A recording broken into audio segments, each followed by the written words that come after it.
dito po tayo sa Kabatisan. Sa wakas nakarating na rin ako ng Canada. Ito yung mga kasama ko nasa Canada na kami.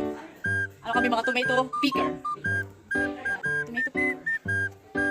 Ayun yung mga tomato. Ito tomato sa akin. Diba? Tomato.